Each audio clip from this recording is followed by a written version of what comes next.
ನಿರಾಕಾರ ಶಿವನನ್ನು ಅರಿಯಲು ಏನು ಮಾಡಬೇಕು? ನಿರಾಕಾರ ಶಿವನನ್ನು ಅರಿಯಲು ಮೊದಲು ನಾನು ಯಾರು ಅನ್ನುವಂಥದ್ದನ್ನು ನಾವು ತಿಳ್ಕೊಳ್ಬೇಕು. ನಾನು ಯಾರು ಅಂತ ತಿಳಿಯದೆ ಆ ಶಿವ ಯಾರು, ಅವನು ಶಿವ ನಿರಾಕಾರನ ಅಥವಾ ಸಾಕಾರನ, ಅವನು ದೇಹಧಾರಿನ ಅಥವಾ ಅವನು ಜ್ಯೋತಿ ಸ್ವರೂಪನ, ಅವನು ಭೂಮಿಯ ಮೇಲೆ ಹುಟ್ಟಿದ್ದಾನ, ಮಾನವರ ಹೊಟ್ಟೆಯಲ್ಲಿ ಹುಟ್ಟಿದ್ದಾನ ಅನ್ನುವಂತಹ ವಿಚಾರವನ್ನು ನಾವು ತಿಳ್ಕೊಳ್ಬೇಕು ಅನ್ನೋದಾದರೆ ಮೊದಲು ನಾನು ಯಾರು ಅನ್ನುವಂಥ ವಿಚಾರ ಸ್ಪಷ್ಟೀಕರಣ ಆಗದೆ ನಿರಾಕಾರ ಶಿವನನ್ನು ತಿಳಿದುಕೊಳ್ಳಲು, ಸಾಕ್ಷಾತ್ಕಾರ ಮಾಡಿಕೊಳ್ಳಲು ಸಾಧ್ಯವೇ ಇಲ್ಲ.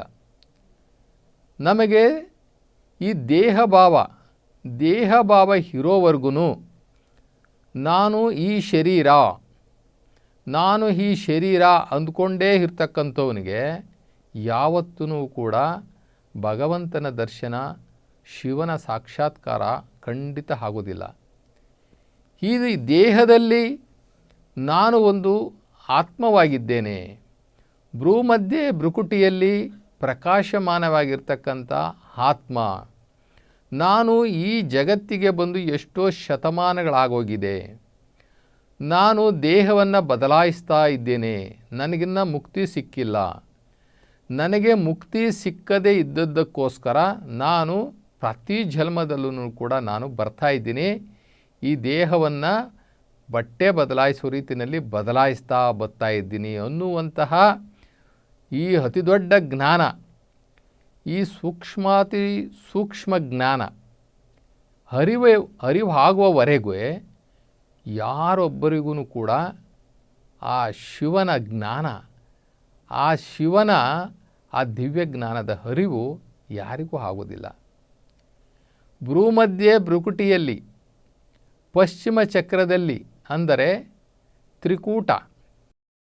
ತ್ರಿಕೂಟ ಆಜ್ಞಾಚಕ್ರದಲ್ಲಿ ಬಂದು ನಿಲ್ಲುವಂತಹ ಸುಷುಮ್ನ ನಾಡಿ, ಹಿಡ, ಪಿಂಗಳ, ಸುಷುಮ್ನ ನಾಡಿ ಸಂಗಮ, ಆ ತ್ರಿಕೂಟದ ಹತ್ತಿರ ಇರ್ತಕ್ಕಂಥ, ಅದರ ಮೇಲೆ ಇರ್ತಕ್ಕಂಥ ನಿತ್ಯ ನಿರ್ಮಲವಾಗಿ ಪ್ರಕಾಶಮಾನವಾಗಿ ಹೊಳೆಯುತ್ತಿರುವಂತಹ ನಕ್ಷತ್ರದ ರೂಪದಲ್ಲಿರ್ತಕ್ಕಂಥ ಆತ್ಮನೇ ನಾವು ಅನ್ನುವಂತಹ ಪರಿಚಯ, ಆತ್ಮದ ಪರಿಚಯ ಅಂದರೆ ನಮ್ಮ ಪರಿಚಯ ನಮಗೆ ಆಗದ ಹೊರತು ನಮ್ಮ ತಂದೆ ಪರಮಾತ್ಮ ನಿರಾಕಾರ ಶಿವನ ಸಾಕ್ಷಾತ್ಕಾರದ ಮಾತು ಎಲ್ಲಿಂದ ಬರಬೇಕು?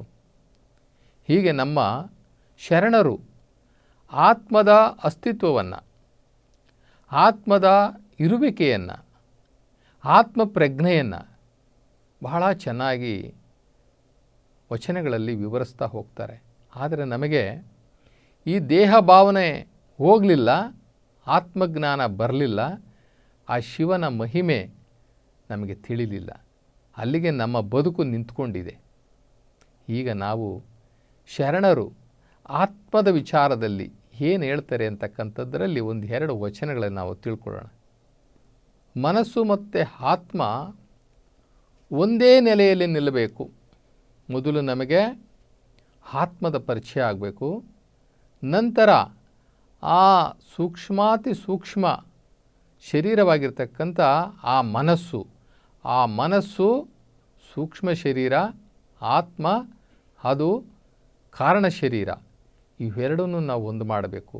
ಈ ಕಾರಣ ಶರೀರ ಮತ್ತು ಈ ಸೂಕ್ಷ್ಮ ಶರೀರಗಳು ಎರಡನ್ನೂ ಒಂದು ಮಾಡಿದಾಗ ಮಾತ್ರ ನಾನು ಒಂದು ಆತ್ಮಜ್ಯೋತಿಯಾಗಿದ್ದೇನೆ, ನಾನು ಆತ್ಮವಾಗಿದ್ದೇನೆ, ನಾನು ಇಷ್ಟು ದಿನ ಈ ಶರೀರವೇ ನಾನು ಅಂತ ತಿಳ್ಕೊಂಡಿದ್ನಲ್ಲ, ಅಯ್ಯೋ ದೇವರೇ, ನಾನು ಈ ಶರೀರದಲ್ಲಿ ಇರತಕ್ಕಂಥ ಒಂದು ದಿವ್ಯ ಜ್ಯೋತಿ, ಒಂದು ಪ್ರಕಾಶಮಾನವಾದಂಥ ಒಂದು ನಕ್ಷತ್ರ ನಾನು. ಈ ಶರೀರ ನನ್ನ ಮನೆ, ಈ ಶರೀರ ನನ್ನ ರಥ, ಅಂದರೆ ಆತ್ಮದ ರಥ. ನಾನು ಈ ಶರೀರದಲ್ಲಿ ಯಜಮಾನನಾಗಿದ್ದೇನೆ, ನಾನು ಈ ಶರೀರದ ಮಾಲೀಕನಾಗಿದ್ದೇನೆ, ನಾನು ಆತ್ಮಜ್ಯೋತಿ ಪ್ರಕಾಶಮಾನವಾದಂಥ ಬೆಳಕಾಗಿದ್ದೇನೆ ಅನ್ನುವಂಥದ್ದು ಯಾವಾಗ ನಮಗೆ ಅರಿವಾಗುತ್ತೆ ಅಂತಂತಂದರೆ ಕಾರಣ ಶರೀರ ಮತ್ತು ಸೂಕ್ಷ್ಮ ಶರೀರಗಳು ಎರಡೂ ಕೂಡ ಒಂದಾದಾಗ ನಮಗೆ ಈ ಭ್ರಾಂತು ಹೋಗಿಬಿಡ್ತದೆ. ನಾನೇ ಶರೀರ ಅಂತಕ್ಕಂಥ ಭ್ರಾಂತು ಹೋಗಿ ನಾನು ಈ ಶರೀರ ಅಲ್ಲ, ನಾನು ಈ ಶರೀರದಲ್ಲಿರ್ತಕ್ಕಂಥ ಒಂದು ದಿವ್ಯ ಚೈತನ್ಯ. ಎಂತಹ ದಿವ್ಯ ಚೈತನ್ಯ ಅಂತಂದರೆ ನಾನು ನಾಶವಾಗದೇ ಇರತಕ್ಕಂಥ ಒಂದು ದಿವ್ಯ ಚೈತನ್ಯ ಅನ್ನುವಂತಹ ಪ್ರಜ್ಞೆ ನಮಗೆ ಮೂಡ್ತದೆ. ಅಲ್ಲಮ ಪ್ರಭುಗಳು ಹೇಳ್ತಾರೆ ಒಂದು ಕಡೆ ಒಂದು ವಚನದಲ್ಲಿ, ಎಲೆ ಮನವೇ ನೀನು ನಿನ್ನ ನಿಜವ ತಿಳಿವಡೆ, ಆ ನಿನ್ನ ನಿಜವ ಹೇಳಿಯೇ ಕೇಳು. ಹೇಳ್ತೀನಿ ಕೇಳು. ಅದು ಕೇವಲ ಜ್ಯೋತಿ, ಅದು ವರ್ಣಾತೀತ. ನೀನು ಅದನ್ನು ಅರಸುವಾಗ, ನೀನು ಅದರಲ್ಲಿ ವಿಲೀನವಾದಾಗ, ಅದನ್ನು ಪಡೆದು ನಿಶ್ಚಯವಾಗಿರು. ಅದೀಗ ನಿನ್ನ ಪರಿಪೂರ್ಣತ್ವದ ನೆಲೆ. ನೀನು ಪರಿಪೂರ್ಣ ಯಾವಾಗ ಆಗ್ತೀಯ ಅಂತಂದರೆ, ಆ ಒಂದು ಪರಾತ್ಪರ ವಸ್ತುವಿನ ಅಂಶವಾಗಿರ್ತಕ್ಕಂಥ ಆ ಪರಮಾತ್ಮ ನಿರಾಕಾರ ಶಿವನ ಅಂಶವಾಗಿರ್ತಕ್ಕಂತಹ ದಿವ್ಯ ಜ್ಯೋತಿ, ಆ ಆತ್ಮವನ್ನು ನೀನು ಯಾವತ್ತು ತಿಳ್ಕೊಳ್ತೀಯೋ ಆವತ್ತು ಅದು ಕೇವಲ ಜ್ಯೋತಿ, ಅದು ವರ್ಣಾತೀತ. ನೀನು ಅದನ್ನು ಅರಸುವಾಗ ನಿನಗೆ ನಿಶ್ಚಯ ತೋರುತ್ತದೆ. ಅದೀಗ ನಿನ್ನ ಪರಿಪೂರ್ಣತ್ವದ ನೆಲೆ. ನೀನು ಈಗ ಪರಿಪೂರ್ಣನಾದೆ. ನೀನು ಯಾವಾಗ ಆತ್ಮಜ್ಞಾನಕ್ಕೆ ಬಂದೆ ಆವಾಗ ನೀನು ನಿನ್ನ ಪರಿಪೂರ್ಣತ್ವದ ನೆಲೆಯ ಕಡೆ ಬಂದೆ. ಆ ನಿನ್ನ ನಿಜವ ನಿಶ್ಚಯಿಸಿ ನಿರ್ಗಮಿಯಾದಲ್ಲಿ ಅದೇ ಸಮ್ಯಕ್ ಜ್ಞಾನ. ಈ ತೋರಿಕೆಯ ಅಖಂಡ ಬೆಳಗಿನ ಹೊರಹಿನೊಳಗೆ ನೀ ನಮ್ಮ ಗುಹೇಶ್ವರ ಲಿಂಗದ ಶ್ರೀಚರಣವನ್ನು ಅರಸಿಕೊಂಡು ನಿಶ್ಚಿಂತನಾಗಲೇ ಮನವೇ. ಹೇಗೆ ಹೇಳ್ತಾರೆ ಅಂತಂತಂದರೆ, ಅದು ಒಂದು ಅಖಂಡ ಪರಿಪೂರ್ಣವಾಗಿರ್ತಕ್ಕಂಥ ವರ್ಣಾತೀತವಾಗಿರ್ತಕ್ಕಂಥ ಜ್ಯೋತಿ. ಅದು ನಿನಗೆ ಪರಿಪೂರ್ಣವಾಗಿ ನಿಶ್ಚಯಿಸಿಕೊಳ್ತೀಯೋ ಆವಾಗ ಅದನ್ನು ನಿನಗೆ ಸಮ್ಯಕ್ ಜ್ಞಾನ ನಿನಗೆ ಅಳವಟ್ಟಿದೆ ಅಂತ ನೀನು ತಿಳ್ಕೋ. ಆ ತೋರಿಕೆಯ ಅಖಂಡ ಬೆಳಕಿನ ಒಳಹಿನೊಳಗೆ ನೀ ನಮ್ಮ ಗುಹೇಶ್ವರ ಲಿಂಗದ ಶ್ರೀಚರಣವನ್ನು ಅರಸಿಕೊಂಡು ನಿಶ್ಚಿಂತನಾಗಿರು ಮನವೇ. ಇಲ್ಲಿ ನೀನು ಮೊದಲು ನಿನ್ನ ಮನಸ್ಸಿದೆಯಲ್ಲ, ಆ ಮನಸ್ಸಿಗೆ ಮೊದಲು ಕಲಿಸು. ಅಂತಂತಂದರೆ, ನಾನು ಆತ್ಮನಾಗಿದ್ದೇನೆ, ಆತ್ಮಸ್ವರೂಪಿಯಾಗಿದ್ದೇನೆ, ಹೊರಗಡೆ ಅಲಿಯಕ್ಕೆ ಹೋಗಬೇಡ ನೀನು ಮನಸ್ಸೇ. ನೀನು ಮೊದಲು ನಿನ್ನ ನಿಜ ನೆಲೆಯನ್ನು ತಿಳಿದುಕೋ, ನಿನ್ನ ಮೂಲವನ್ನು ತಿಳಿದುಕೋ, ನಿನ್ನ ಉಗಮ ಸ್ಥಾನವನ್ನು ತಿಳಿದುಕೋ. ಉಗಮ ಸ್ಥಾನ ಅಂತಂದರೆ ಮನಸ್ಸು ಇರುವಂತಹ ಜಾಗ ಅದು. ಆದರೆ ಆ ಮನಸ್ಸು ಯಾರ ಜೊತೆ ಇರಬೇಕು? ಆತ್ಮ ಜೊತೆ ಇರಬೇಕು. ಅದು ಇರೋದೇ ಇಲ್ಲ. ಅದು ಇರೋದೇ ಇಲ್ಲ. ಅದರ ಒಂದು ನಿಜವಾದಂತಹ ವಾಸಸ್ಥಾನವೇ ಅದಕ್ಕೆ ಗೊತ್ತಿಲ್ಲ. ಅದು ಯಾವಾಗಲೂ ಹೊರ ಜಗತ್ತಿನಲ್ಲಿ ಓಡಾಡ್ತಾನೇ ಇರ್ತದೆ. ಅದರ ನಿಜದ ಅರಿವು, ನಿಜದ ನೆಲೆ ಅದಕ್ಕೆ ಗೊತ್ತೇ ಇರೋದಿಲ್ಲ. ಇನ್ನೊಂದು ವಚನದಲ್ಲಿ ಅಂಬಿಗರ ಚೌಡಯ್ಯನವರು ಹೇಳ್ತಾರೆ, ತನ್ನ ಮರೆದು ದೇವರ ಕಂಡಿಹೆನೆಂಬುದು, ತನ್ನ ಮರೆದು ದೇವರ ಕಂಡಿಹೆನೆಂಬ ಕಾರಣ ಹರಿ ಸುರ ಬ್ರಹ್ಮಾದಿಗಳಲ್ಲೆಲ್ಲರೂ ತಲೆ ಕೆಳಕಾಗಿ ಹೋದರು. ಆ ದೇವರ ಮರೆದು ತನ್ನ ಹರಿದೊಡೆ ತಾನೇ ನಿಜವೆಂದ ನಂಬ ಅಂಬಿಗರ ಚೌಡಯ್ಯ. ತನ್ನ ಮರೆದು ದೇವರ ಕಂಡಿಹೆನೆಂಬರು. ನಾನು ಆತ್ಮ ಅನ್ನೋದೇ ಗೊತ್ತಿಲ್ಲ, ತನ್ನನ್ನು ಮರೆತು ಬಿಟ್ಟರು, ತಾನು ಯಾರು ಅನ್ನೋದನ್ನು ಮರೆತು ಬಿಟ್ಟರು. ತನ್ನನ್ನೇ ಮರೆತು ದೇವನ ಕಂಡಿಹರೆಂಬರು. ದೇವರನ್ನು ನೋಡಿದ್ದೀನಿ ಅಂತಾರೆ, ಆದರೆ ಅವರ್ಯಾರು ಅಂತಲೇ ಗೊತ್ತಿಲ್ಲ. ತನ್ನ ಮರೆದು ದೇವನ ಕಂಡಿಹನೆಂಬ ಕಾರಣ ಹರಿಸುರ ಬ್ರಹ್ಮಾದಿಗಳೆಲ್ಲರೂ ತಲೆ ಕೆಳಕಾಗಿ ಹೋದರು. ಅಂದರೆ ಇದರ ಅರ್ಥ, ಅವರನ್ನೇ ಅವರು ತಿಳ್ಕೊಂಡಿಲ್ಲ. ನಾನು ಒಂದು ಆತ್ಮಸ್ವರೂಪಿಯಾಗಿದ್ದೀನಿ ಅನ್ನುವಂತಹ ಪ್ರಜ್ಞೆಯೇ ಅವರಿಗಿಲ್ಲ. ಯಾರಿಗೆ? ಹರಿಸುರ ಬ್ರಹ್ಮಾದಿಗಳಿಗೆ. ಅವರು ದೇವರನ್ನು ನೋಡಿದ್ದೀನಿ ಅಂದರು. ಆದ್ದರಿಂದ ಅವರು ತಲೆ ಕೆಳಗಾಗಿ ಹೋದರು. ತಲೆ ಕೆಳಗಾಗಿ ಅಂತಂದರೆ, ಮೇಲಕ್ಕೆ ಹೋದರೆ ಸ್ವರ್ಗ, ಕೆಳಕ್ಕೆ ಹೋದರೆ ಭೂಲೋಕ. ಮತ್ತೆ ಇಲ್ಲಿ ಮರುಜನ್ಮ ತಗೊಂಡ್ರು ಅಂತ, ತಲೆ ಕೆಳಕಾಗಿ ಹೋದರು ಅಂತಂದರೆ ಮೇಲಕ್ಕೆ ಹೋಗಲಿಲ್ಲ, ಅವರು ಸ್ವರ್ಗಕ್ಕೆ ಹೋಗಲಿಲ್ಲ, ಮತ್ತೆ ಇಲ್ಲಿ ಜನ್ಮ ತಗೊಂಡ್ರು. ಯಾಕೆ ಅಂತಂದರೆ ಅವರಿಗೆ ದೇಹ ಭಾವನೆಯೇ ಹೋಗಿಲ್ಲ. ಅವರು ನಾನು ಒಂದು ಆತ್ಮ, ಒಂದು ಚೈತನ್ಯ, ಒಂದು ಪರಮಾತ್ಮನ ಒಂದು ಅಂಶ ಅನ್ನುವಂಥದ್ದೇ ಅವರಿಗೆ ಗೊತ್ತಿಲ್ಲ. ಹೀಗಾಗಿ ಅವರು ಈ ಇಂದ್ರಿಯಗಳ ಬಾಧೆಯಲ್ಲಿ ಸಿಲುಕಿ ಅವರು ಈ ಶರೀರವೇ ನಾನು ಅಂತ ತಿಳ್ಕೊಂಡು ಅನೇಕ ಕಷ್ಟ ಕಾರ್ಪಣ್ಯಗಳನ್ನು, ಕಷ್ಟ ನಷ್ಟಗಳನ್ನು ಹೊಂದಿ ಎಲ್ಲ ಇಂದ್ರಿಯ ಸುಖಗಳನ್ನು ಭೋಗಿಸಿ ಅವರು ಮೇಲಕ್ಕೆ ಹೋಗಲಿಲ್ಲ, ಅವರು ತಲೆ ಕೆಳಗಾದರು. ಅಂದರೆ ಇಲ್ಲೇ ಜನ್ಮವನ್ನು ತೆಗೆದುಕೊಂಡರು. ಆ ದೇವರ ಮರೆದು ಅವರು ಆ ದೇವರನ್ನು ಮರೆಯೋದಿರಲಿ, ಮರೆತರು ಅವರು. ಯಾಕೆ ಅಂತಂದರೆ ಅವರ ದೇಹ ಭಾವನೆ ಹೋಗಿಲ್ಲ, ನಾನೊಂದು ಆತ್ಮಸ್ವರೂಪಿ ಅನ್ನೋದೊಂದು ತಿಳ್ಕೊಂಡಿಲ್ಲ. ಆದ್ದರಿಂದ ಯಾರು ನಾನು ಆತ್ಮಸ್ವರೂಪಿ ಅಂತ ತಿಳ್ಕೊಳ್ತಾರೋ ಅಂಥವರಿಗೆ ಮಾತ್ರ ದೇವರನ್ನು ಸೇರಲಿಕ್ಕೆ, ದೇವರನ್ನು ಪಡ್ಕೊಳ್ಳಿಕ್ಕೆ ಸಾಧ್ಯ ಎಂಬುದನ್ನು ನಮ್ಮ ಅಂಬಿಗರ ಚೌಡಯ್ಯನವರು ವಚನದಲ್ಲಿ ಎಷ್ಟು ಸೂಕ್ಷ್ಮವಾಗಿ ಹೇಳ್ತಾರೆ ನೋಡ್ರಿ. ಇನ್ನೊಂದು ವಚನದಲ್ಲಿ ನಮ್ಮ ಅಂಬಿಗರ ಚೌಡಯ್ಯನವರು ಹೇಳ್ತಾರೆ, ಈಶ್ವರನನ್ನು ಕಾಣಲು ಪರದೇಶಕ್ಕೆ ಹೋಗಿ ಬಳಲದಿರು. ಇಲ್ಲಿ ಈಶ್ವರ ಅಂತಂದರೆ ನಿರಾಕಾರ ಪರಮಾತ್ಮ ಶಿವ. ಆ ಶಿವನನ್ನು ನೋಡಲಿಕ್ಕೋಸ್ಕರ ನೀನು ಪರದೇಶಕ್ಕೆ ಹೋಗಿ ಬಳಲದಿರು. ಯಾವುದೋ ದೇಶಕ್ಕೆ ಹೋಗ್ತೀವಿ ನಾವು, ಯಾವುದೋ ರಾಜ್ಯಕ್ಕೆ ಹೋಗ್ತೀವಿ, ಯಾವುದೋ ಪ್ರಾಂತ್ಯಕ್ಕೆ ಹೋಗ್ತೀವಿ, ನಾವು ಯಾವುದೋ ಬೆಟ್ಟ ಗುಡ್ಡ ನದಿ ಪ್ರದೇಶಗಳು ಹಳ್ಳ ಕೊಳ್ಳಗಳು ಎಲ್ಲ ಕಣಿವೆ ಪ್ರದೇಶಗಳು ಎಲ್ಲ ಕಡೆ ಹೋಗ್ತೀವಿ ದೇವರನ್ನು ಹುಡುಕಿಕೊಂಡು. ಇಲ್ಲಿ ಚೌಡಯ್ಯನವರು ಹೇಳ್ತಾರೆ, ಈಶ್ವರನ್ನು ಕಾಣಲಿಕ್ಕೋಸ್ಕರ ಪರದೇಶಕ್ಕೆ ಹೋಗಿ ಬಳಲದಿರು, ಬಳಲಬೇಡ. ಕಾಶಿಯಲ್ಲಿ ಕಾಯವ ಬಿಡುವ ವಿನಾಶವ ಮಾಡಲು ಬೇಡ. ಕಾಶಿಗೆ ಹೋಗ್ಬಿಟ್ಟು ಅಲ್ಲಿ ನನ್ನ ಕಾಯವನ್ನು ಬಿಟ್ಟುಬಿಡ್ತೀನಿ, ನಾನು ವಿನಾಶವನ್ನು ಹೊಂದುತ್ತೀನಿ ಅಂತ ಹೇಳ್ಬಿಟ್ಟು ತುಂಬ ಜನ ಸಂಕಲ್ಪ ಮಾಡ್ಕೊಳ್ತಾರೆ. ಕಾಶಿಯಲ್ಲಿ ಹೋಗಿ ಪ್ರಾಣ ಬಿಟ್ಟರೆ ಅಲ್ಲಿಂದ ನೇರವಾಗಿ ಸ್ವರ್ಗಕ್ಕೆ ಹೋಗಿಬಿಡ್ತಾರಂತೆ. ಅಲ್ಲಿಂದ ಒಂದು ಏಣಿ ಇದೆ ಹತ್ಕೊಂಡು ಹೋಗಿಬಿಡೋದಕ್ಕೆ.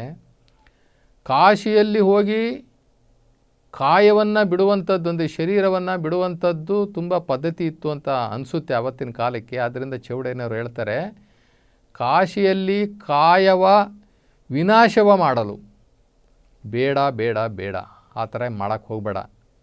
ನಿನ್ನನ್ನು ನೀನು ತಿಳಿದು ನೋಡು, ಜಗವು ತನ್ನೊಳಗಿರುವುದು ಎಂಬಾತ ನಮ್ಮ ಅಂಬಿಗರ ಚೌಡಯ್ಯ. ಜಗತ್ತೇ ನಿನ್ನಲ್ಲೈತಪ್ಪ. ನೀನು ಈಶ್ವರನನ್ನು ಕಾಣಲಿಕ್ಕೆ, ಅಂದರೆ ನಿರಾಕಾರ ಪರಮಾತ್ಮ ಶಿವನನ್ನು ಕಾಣಲಿಕ್ಕೆ ಎಲ್ಲೆಲ್ಲ ಹೋಗಬೇಕಾಗಿಲ್ಲ, ಯಾವ ಪರದೇಶಕ್ಕೂ ಹೋಗಿ ಬಳಲಬೇಕಾಗಿಲ್ಲ. ಕಾಶಿಯಲ್ಲಿ ಹೋಗಿ ಈ ಕಾಯವನ್ನು, ಅಂದರೆ ಈ ಶರೀರವನ್ನು ನೀನು ತ್ಯಜಿಸಬೇಕಾಗಿಲ್ಲ, ಅಲ್ಲಿ ಹೋಗಿ ಸಾಯಬೇಕಾಗಿಲ್ಲ. ನೀನು ನಿಶ್ಚಿಂತನಾಗಿ ನಾನು ಒಂದು ಆತ್ಮನಾಗಿದ್ದೇನೆ, ನಾನು ಈ ಜಗದ ಒಳಗಡೆನೇ ಇದ್ದೇನೆ, ನಾನು ಈ ಜಗತ್ತು ಒಳಗಡೆನೇ ಇದ್ದೇನೆ, ಜಗತ್ತು ನನ್ನ ಸುತ್ತ ಇದೆ, ನಾನು ಈ ಜಗತ್ತೊಳಗಡೆನೇ ಇದ್ದೀನಿ, ನನ್ನ ಸುತ್ತ ಜಗತ್ತಿದೆ, ನಾನು ಜಗತ್ತು ಭಿನ್ನವಾಗಿಲ್ಲ, ಆತ್ಮ ಮತ್ತು ಪರಮಾತ್ಮ ಭಿನ್ನವಾಗಿಲ್ಲ, ಆತ್ಮ ಮತ್ತು ಪರ್ಮನೆಂಟು, ಈ ಪರಮಾತ್ಮನು ಇಲ್ಲಿ ಪರ್ಮನೆಂಟು. ಆತ್ಮ ಮತ್ತು ಪರಮಾತ್ಮಕ್ಕೆ ಎರಡಕ್ಕೂ ಕೂಡ ಸಾವಿಲ್ಲ. ಆತ್ಮ ಮತ್ತು ಪರಮಾತ್ಮ ಇವೆರಡೂ ಕೂಡ ಶಾಶ್ವತ.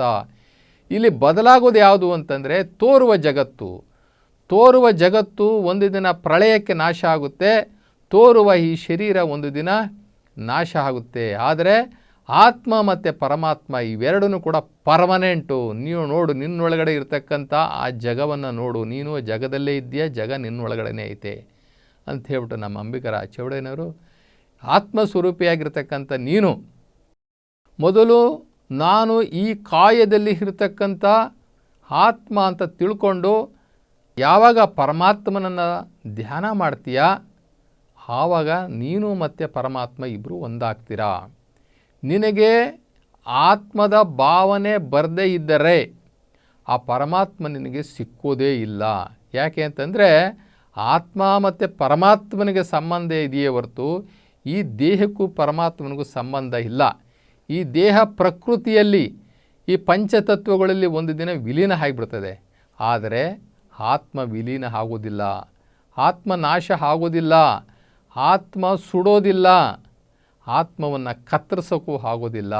ಆದ್ದರಿಂದ ಈ ಬ್ರಹ್ಮಾಂಡದಲ್ಲಿ ಎರಡೇ ಸತ್ಯ, ಒಂದು ಆತ್ಮ, ಒಂದು ಪರಮಾತ್ಮ. ಆ ನಿರಾಕಾರ ಶಿವ ಅವನು ಶಾಶ್ವತ, ಅವನು ಸತ್ಯ, ಮತ್ತು ಈ ಆತ್ಮನು ಕೂಡ ಸತ್ಯ.